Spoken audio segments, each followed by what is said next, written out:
नमस्कार, city news Bareilly में आपका स्वागत है। मैं अंशुमान। बरेली को जल्द ही अत्याधुनिक ईएसआई अस्पताल की सौगात मिलने जा रही है। आज केंद्रीय श्रम एवं रोजगार मंत्री संतोष गंगवार ने आईटीआर फैक्ट्री की खाली पड़ी जमीन का निरीक्षण किया। इसी स्थान पर 100 बेड का अस्पताल बनाया जाएगा। श्रम मंत्रालय ने प्रदेश सरकार से अस्पताल के लिए जमीन मांगी थी। सरकार ने जिले में उपलब्ध आईटीआर की जमीन को अस्पताल के निर्माण के लिए आवंटित कर दिया है। बरेली में 2002 से आईटीआर फैक्ट्री बंद होने के बाद से फैक्ट्री की सैकड़ों एकड़ जमीन खाली पड़ी हुई थी, जिस पर केंद्र सरकार का श्रम मंत्रालय एडवांस तकनीक से लैस अस्पताल बनाने जा रहा है। इस अस्पताल की सबसे खास बात यह होगी कि यहाँ असंगठित क्षेत्र में मजदूरों के साथ साथ आम जन भी इसमें अपना इलाज करा सकेंगे। ये यहाँ पर सीबीगंज के इस क्षेत्र में इसमें आईटीआर भी शामिल है। ऐसी बहुत सी जमीन प्रदेश सरकार के द्वारा संचालित है, जमीन है जिसका लंबे समय से कोई उपयोग नहीं हो रहा है। और बरेली में आम आदमी और मजदूर दोनों के लिए अच्छे अस्पताल की आवश्यकता है। हम सब इसको महसूस करते हैं। तो हमने प्रयास करके यहाँ पर एक 100 बेड का आधुनिकतम सुविधाओं वाला ईएसआई अस्पताल बनाने का फैसला लिया और देखा यहाँ पर तो जगह मिल सकती है। तो हमने प्रशासन से बात की और जिले के प्रशासन से बात की, तो वो इस स्थान को देने पर सहमत हुए और सहमति पूरी हो चुकी है।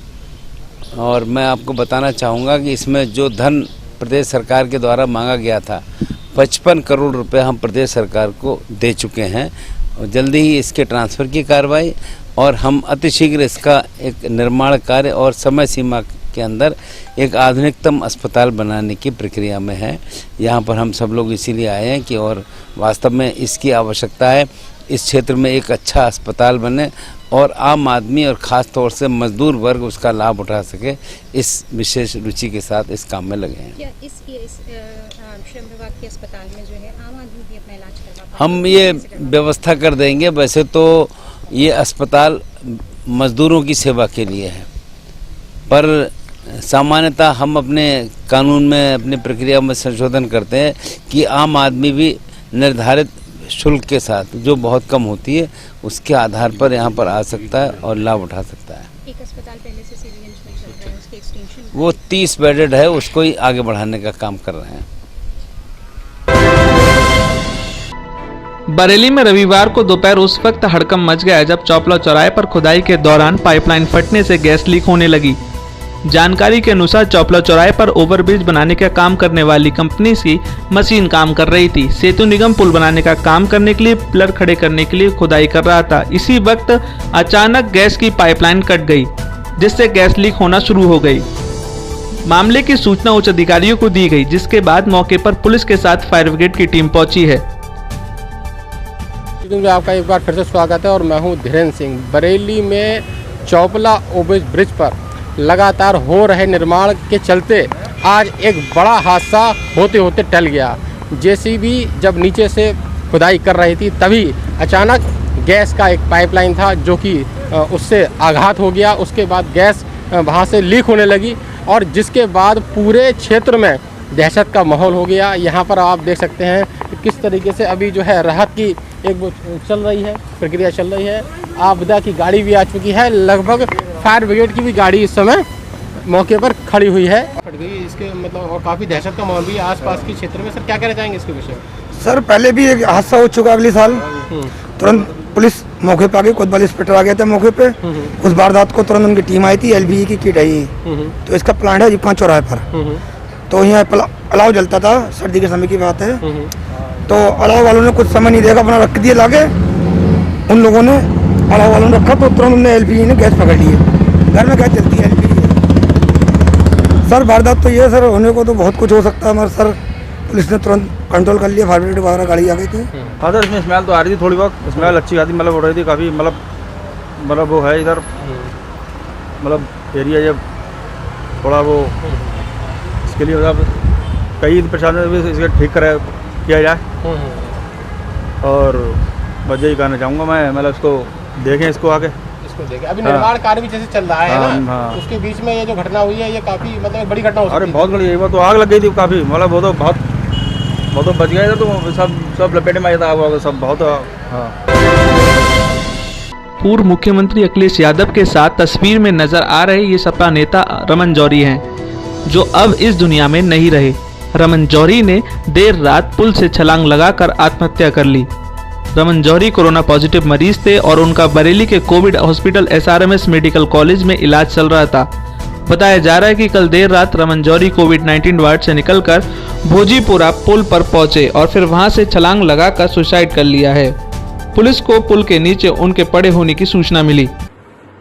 SRMS मेडिकल कॉलेज के मेडिकल सुपरिटेंडेंट ने सूचित किया है कि मिस्टर रमन जौहरी एज अराउंड 50 ईयर्स, एक पेशेंट जो पिछले 25 तारीख से SRMS में कोविड ट्रीटमेंट के लिए एडमिट थे, उनका कोविड का ट्रीटमेंट चल रहा था, कल रात 8:15 बजे से एब्सकॉन्डेड हैं। मालूम करने पर हॉस्पिटल स्टाफ, हॉस्पिटल मैनेजमेंट ने ये बताया कि वो कोविड पॉजिटिव थे, उनका इलाज चल रहा था, वो काफ़ी रेस्टलेस थे और बार बार अपने ट्रीटमेंट को लेके बहुत क्यूरियस थे, पूछते रहते थे। जब कल वो बेड में नहीं मिले, अस्पताल परिसर में देखा गया, उनके रिलेटिव्स को इन्फॉर्म किया गया, नज़दीक के थाना क्षेत्र को इन्फॉर्म किया गया। मॉर्निंग में पता चला कि भोजीपुरा फ्लाईओवर के पास में उनका शव मिला है। जो जानकारी प्राप्त हो रही है उसके अनुसार जो उनके परिजन हैं और भी जो स्टाफ है कि वो जब 8:15 बजे निकले हैं तो उसके बाद देयर इज़ अ पॉसिबिलिटी कि किसी वाहन ने उनको टक्कर मार दी हो। अभी ये एक संदिग्धता ही है, पता नहीं एग्जैक्टली, मैं इसको नहीं बता सकता। इस मैटर में मेरे द्वारा जांच की जा रही है और मैं यथासंभव जो भी कॉन्टैक्ट्स हैं उन सबसे बात करूंगा। जो भी निष्कर्ष निकलेगा उससे आपको शीघ्र अवगत कराऊंगा। Thank you very much. Exactly मैं इसको नहीं बता सकता। और ये भी इन्फॉर्मेशन मिली कि उनके परिजन उनका अंतिम संस्कार बरेली सिटी रेलवे स्टेशन के पास जो शमशान घाट है वहाँ कर रहे हैं। पोस्टमार्टम के लिए भी उन लोगों ने ऑप्ट नहीं किया है। तो और कोई जानकारी अगर मिलती है उनके क्लोज कॉन्टेक्ट से तो मैं आपके साथ जरूर शेयर करूँगा। Thank you. हो सकता है हम लोग वहीं कैंटीन चला रहे थे, इसकी वजह से वो थोड़ा सा निकले हों या कोई उस समय ना हो वहाँ पे। हाँ, गेट से जब निकल कर आए थे तो ज़रूर मास्क लगा होने की वजह से ना पहचान पाए वो, नहीं तो मैं समझता हूँ कोई लोग उन्हें आने नहीं देता, क्योंकि खुद ही वो पहचानते थे। वहाँ सब लोग, कैंटीन थी इनकी वहाँ पर ही मेडिकल कॉलेज में, लेकिन हो सकता है मास्क ना, मतलब मास्क लगा होने की वजह से उन्हें ना पहचाना हो और वो निकल गए हों। बस निकल के क्यों गए ये हमारी समझ में अभी भी नहीं आ रहा है, क्योंकि उनको कोई डिप्रेशन नहीं था। 1 घंटा आधा घंटा पहले मेरी उनसे बात हुई, वो ठीक थे, कह रहे थे भैया मैं ठीक हो जाऊँगा। मैंने कहा था हाँ तुम ठीक हो जाओगे, चिंता की कोई बात नहीं है। डॉक्टर साहब ने कहा 2-3 दिन लगेंगे, तो बोले अच्छा तो ठीक है, फिर कोई बात नहीं। मतलब उनकी बातों से मुझे बिल्कुल ये नहीं लगा कि वो डिप्रेशन में है या कोई बात है। फिर ऐसा 10-15 मिनट में क्यों चले आए मैं नहीं कह सकता, ये ईश्वर की इच्छा समझिए या कुछ। ये सपा के नेता थे और डेड बॉडी जो है हमको डिस्ट्रिक्ट हॉस्पिटल में मोर्चरी में हमने देखी थी। अब हमें ये नहीं मालूम कि ये पुल के नीचे मिली या वहाँ तक कैसे पहुँची, पुलिस ले गई या पब्लिक ले गई, कौन ले गया। क्या मानते हो? अब इसके बारे में तो ये नहीं कहा जा सकता कि इनकी लापरवाही रही या उनकी लापरवाही रही, कहीं ना कहीं तो चूक हुई है। नमस्कार, मैं doctor RP Singh, deputy medical superintendent SRMS medical college. Covid इलाज के दौरान श्री रमन जौहरी जी के लापता होने के संबंध में एक ऑफिशियल स्टेटमेंट देना चाहूँगा। कल रात शिफ्ट बदलने के बाद नए स्टाफ को कोविड पॉजिटिव वार्ड में एक खाली बेड दिखा। इस पर कोविड संक्रमित रमन जौहरी जी उपचाराधीन थे। कुछ देर इंतजार और तलाश में न मिलने पर वार्ड ने तुरंत इसकी सूचना कोविड कंट्रोल रूम और प्रशासन को दी। साथ ही थाना भोजीपुरा में भी फ़ोन पर इसकी सूचना दी गई।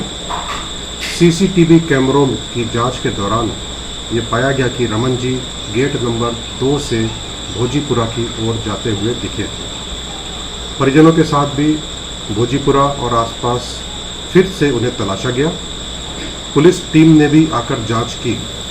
इस बीच गार्ड से पूछताछ में सामने आया कि गेट से बाहर जाने से पहले रमन जी ने अपने वार्ड से 4th फ्लोर पर भी जाने की कोशिश की थी।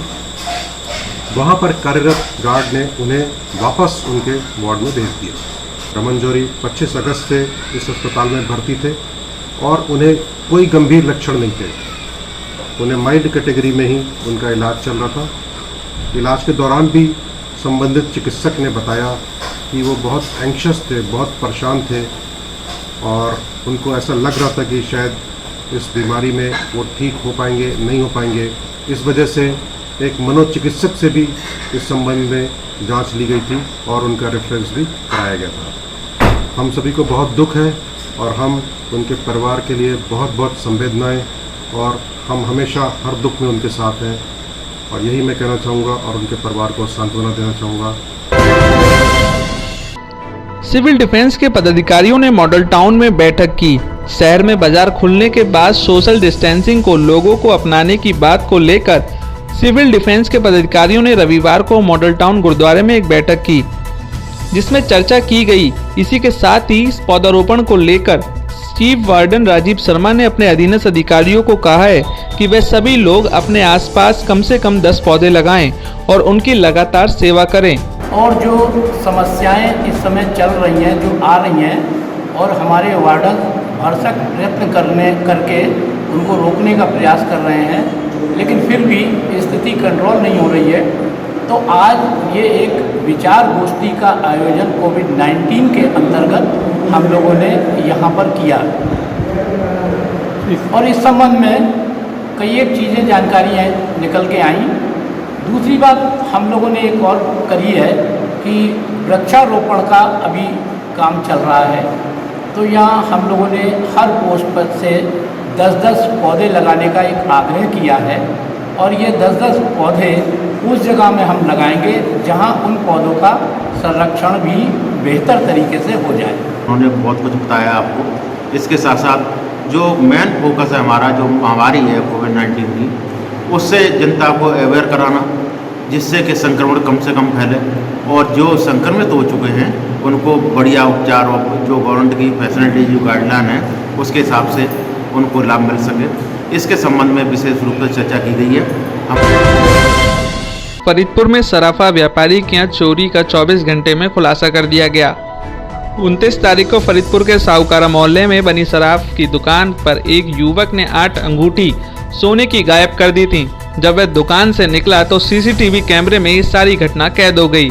इसकी सूचना सराफा व्यापारी ने थाना फरीदपुर में दी। थाना फरीदपुर इंस्पेक्टर एसआई सभी ने मिलकर इसकी छानबीन की और 24 घंटे के अंदर 8 अंगूठी के साथ युवक को गिरफ्तार कर सलाखों के पीछे डाल दिया है। इसकी जानकारी देते हुए सीओ फरीदपुर ने बताया, दिनांक 28 अगस्त को नितिन अग्रवाल, जो साहूकारा सर्राफा बाजार के रहने वाले हैं, इनकी सर्राफा की दुकान से एक व्यक्ति द्वारा 8 सोने की अंगूठी जो 24 ग्राम जिसका वजन है, इसके संबंध में सूचना दी गई और इसके संबंध में तत्काल मुकदमा अपराध संख्या 399/2020 अंतर्गत धारा 380 दर्ज किया गया। पूरे थाना फरीदपुर की टीम ने तत्परता से कार्रवाई करके सीसीटीवी फुटेज को खंगाल करके पूरी इसकी पता रसी सुराग रसी करके मुखबिरों को मामूर करके 24 घंटे के अंदर, सिर्फ 24 घंटे के अंदर पूरी घटना का अनावरण कर दिया गया और इसमें 100% बरामदगी हुई। अभियुक्त जो पकड़ा गया वो रुपेश है, मोहल्ला साहूकारा का, थाना फतेहगंज पूर्वी का ही रहने वाला है और पूरे थाने की टीम में प्रभारी निरीक्षक हमारे श्री धनंजय सिंह और चौकी in charge Rajkumar Singh, constable Satyavir, constable Himanshu, पूरी टीम ने बहुत ही अच्छा कार्य किया, बहुत ही सराहनीय कार्य किया।